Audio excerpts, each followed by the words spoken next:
Madame, Monsieur, bonsoir, il est 18 h, mercredi 16 juin. Bienvenue dans ce journal. Voici les titres. Dans l'actualité ce soir, des caravanes ont envahi le terrain de foot de Marcella Albanais en Haute-Savoie. Les gens du voyage se sont installés sans autorisation sur le gazon, empêchant les joueurs de se préparer à l'aube de la reprise. Le maire a porté plainte. Nous y reviendrons. Et puis notre série de la semaine est consacrée au Festival international du film d'animation qui a lieu jusqu'à ce vendredi 19 juin. Ce soir, nous partons à l'Imperial Palace pour prendre la température du marché international qui vient de s'ouvrir. L'animation se porte plutôt bien malgré la crise sanitaire, nous le verrons. Mais avant de développer ces titres, on commence ce journal avec les dernières annonces du Premier ministre sur la dernière étape du déconfinement qui se profile plutôt que prévu. Le couvre-feu sera totalement levé dès ce lundi 21 juin pour la fête de la musique. Cette décision intervient avec 10 jours d'avance et à 3 jours des élections départementales et régionales. Sachez aussi que dès demain, c'est la fin du port du masque en extérieur, excepté en cas de rassemblement. Et en intérieur, le port du masque reste la règle. L'herbe devait être certainement plus verte sur ce terrain de foot en Haute-Savoie à Marcella Albanais. Une quinzaine de caravanes a élu domicile sur la pelouse du club de la commune. Il venait d'être fraîchement rénové. Les voyageurs se sont introduits sans autorisation dans l'enceinte du stade en déplaçant les gros blocs de pierre, interdisant les véhicules de circuler. Ils se sont branchés aux bornes électriques et sur les prises d'eau du club. La mairie et la communauté de communes ont tenté de négocier un départ à l'amiable vers d'autres aires d'accueil mais sans succès. Une plainte a finalement été déposée par le maire de la ville, Jean-Pierre Lacombe. Il réclame une mise en demeure pour stationnement illicite. On l'écoute. Je leur ai expliqué que nous avions sur le territoire de la communauté de communes une aire de grand passage qui est dédiée à ces mouvements de caravanes.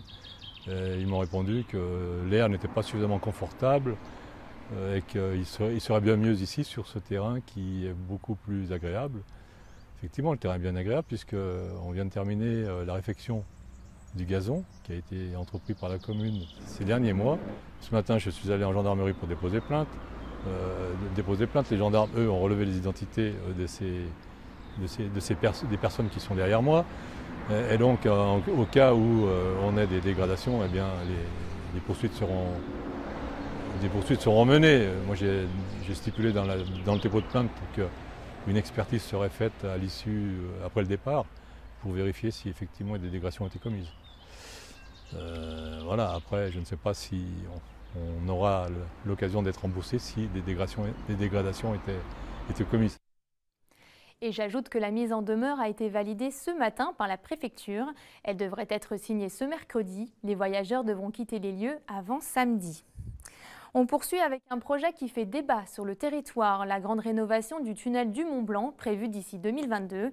Annoncé en mars dernier, ce chantier impliquerait la fermeture totale de l'axe franco-italien pendant 4 mois et le report de sa circulation sur son voisin savoyard du Fréjus. Une option inacceptable pour de nombreuses associations qui ont aujourd'hui publié une lettre ouverte aux élus locaux. Pour eux, ce doit être l'occasion de développer rapidement le report modal de la route vers le rail. On écoute à ce sujet Anne Lassement-Trappier, la présidente de Environnement Blanc, signataire de cette lettre ouverte.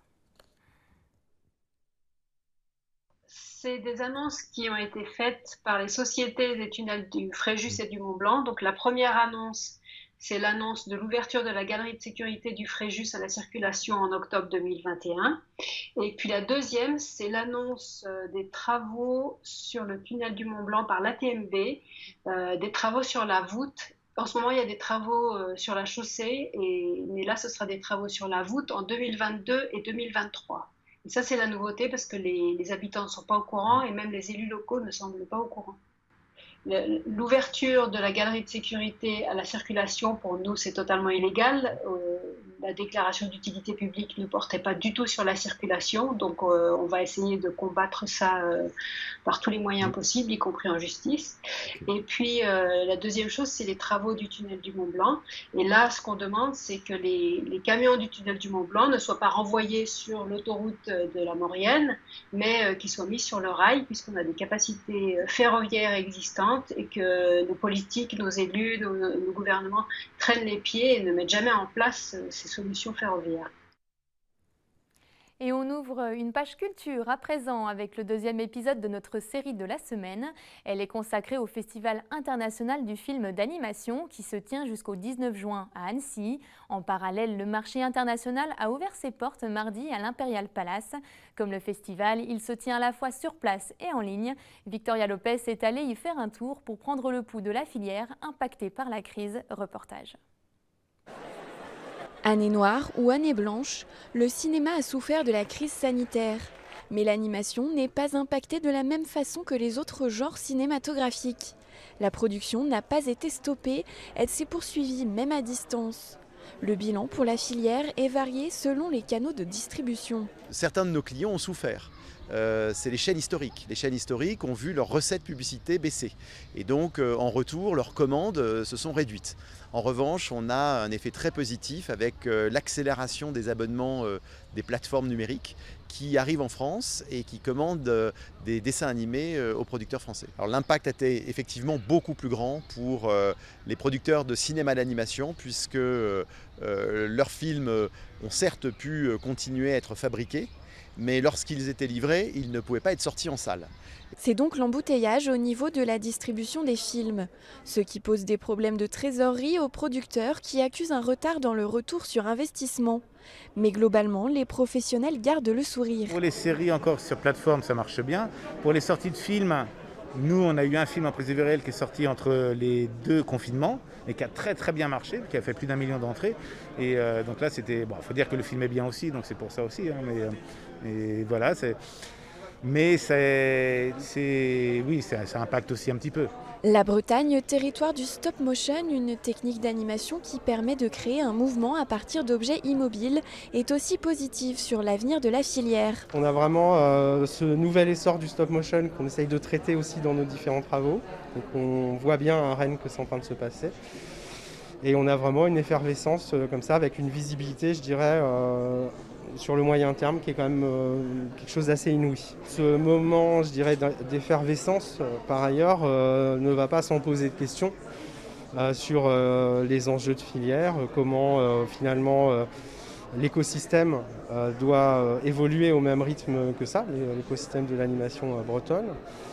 Voilà, donc c'est un peu notre travail quotidien aujourd'hui. Autre preuve de la bonne santé du secteur, sur le marché international du film, traditionnellement installé à l'Imperial Palace, les recrutements se poursuivent à un rythme cadencé, même si moins d'étudiants ont pu faire le déplacement cette année. En 2019, en France, l'animation employait 7200 salariés. La centaine de studios français représente un marché de 300 millions d'euros. L'Hexagone est le premier pays producteur d'Europe, le 3e mondial. Direction Chambéry à présent, où la culture reprend elle aussi des couleurs. Aujourd'hui, la scène nationale de Malraux a présenté sa programmation estivale pour le mois de juillet. Spectacle, magie, réflexion philosophique, une dizaine d'artistes investiront les hauts lieux de la culture chambérienne. Sa directrice Marie-Pia Bureau nous en dit plus au micro du Lucas Ruche.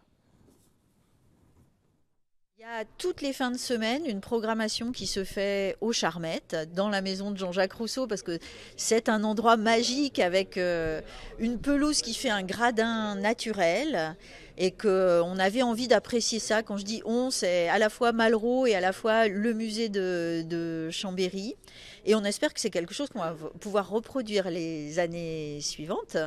Il y a une programmation de spectacles qui se déploie. Alors, sur la scène de Malraux, c'est pas la majorité, mais dans des boîtes noires, ça peut être au théâtre Charles Dulin, ça peut être dans le camion de Yann Frisch, le magicien qui va jouer une dizaine de représentations de ces tours de cartes fabuleux. Et puis il y a une université d'été qui est un temps fort où on invite des philosophes, Patrick Boucheron, Nastasia Martin, Alain Damasio, Yvan Jablonka, j'en passe, qui vont être là pour nous faire partager leurs réflexions sur la société. Et en même temps, il y a du spectacle, il y a des ateliers, c'est un moment pour se rencontrer, s'interroger, simplement, de manière décomplexée. On peut être intelligent et joueur, et c'est tout ce qu'on cherche à faire cet été. Un mot de sport à présent. La première course du contre-la-montre Eiffage de la saison aura lieu ce dimanche au col de la Lauze à Courchevel. C'est le 7e plus haut col de France. Les cyclistes s'affronteront sur une distance de 17 km avec 1100 mètres de dénivelé. Le départ est prévu depuis Courchevel-le-Prat à 10 h. Toujours en Savoie, Chambéry-le-Haut, où un bailleur social a vu les choses en grand pour la réfection des tours du Mâconnais. L'ensemble de 200 logements est en cours de restructuration et Cristal Habitat en a profité pour donner un coup de jeune aux Grandes Jumelles. Une fresque géante est en cours de réalisation à près de 50 mètres de hauteur. Sébastien Germain s'est hissé sur l'échafaudage. Perchée à plus de 50 mètres de hauteur, l'équipe de 6 peintres a démarré son œuvre le 17 mai dernier. Sur la tour La Dent de l'Ours à Chambéry. Imaginée par le dessinateur et architecte belge Luc Schuiten, cette fresque XXL met la nature à l'honneur grâce à une construction archiborescente. Et pour Cité Création, en charge de la réalisation de la peinture, ce chantier est exceptionnel au sens premier du terme. Ce qui change de l'habitude, c'est qu'on travaille sur un nacelle, donc techniquement on n'a pas trop l'habitude. D'habitude on travaille plus sur l'échafaudage, donc ça implique une organisation différente. On est tous à la même hauteur, donc on doit avancer tous ensemble et réussir à équilibrer la charge de travail entre tous les peintres. On part d'une maquette qui a été faite par Luc Schuiten, un architecte. Et ensuite, on crée un quadrillage qu'on reproduit sur le mur. Et avec ça, on va redessiner on va tout retracer en fait à la main, avec un quadrillage agrandi proportionnel à notre maquette. Plus largement, cette fresque géante est la touche artistique d'un vaste programme de réhabilitation des 2 tours du Mâconnais, en plein cœur de Chambéry-le-Haut. Cet ensemble de 200 logements, géré par Cristal Habitat et construit dans les années 70, méritait en effet un vrai coup de neuf.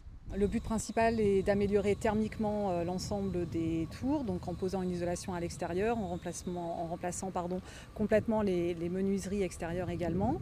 En plus de ça, le but principal également est d'améliorer le confort de nos locataires, donc en intervenant à l'intérieur des logements. Donc on va remplacer l'ensemble des équipements sanitaires de tous les appartements.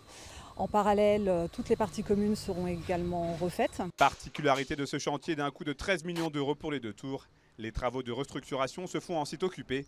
Ainsi, les locataires peuvent rester dans leur logement pendant toute la durée des travaux. Il faut savoir aussi qu'on a un projet de labellisation HSS, Habitat Senior Service.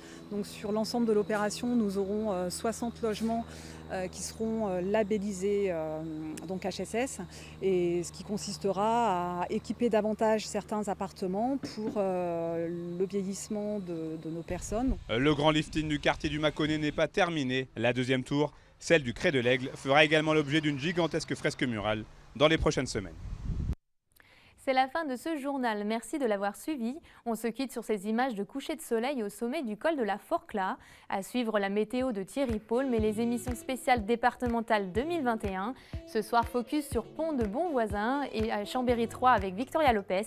À 21 h, on s'intéresse au régional avec les 3 dernières listes candidates. Agir pour ne plus subir, Ensemble pour notre région et la liste Rassemblement national avec Andrea Cotarac. Très belle soirée sur 8 Mont Blanc et à demain.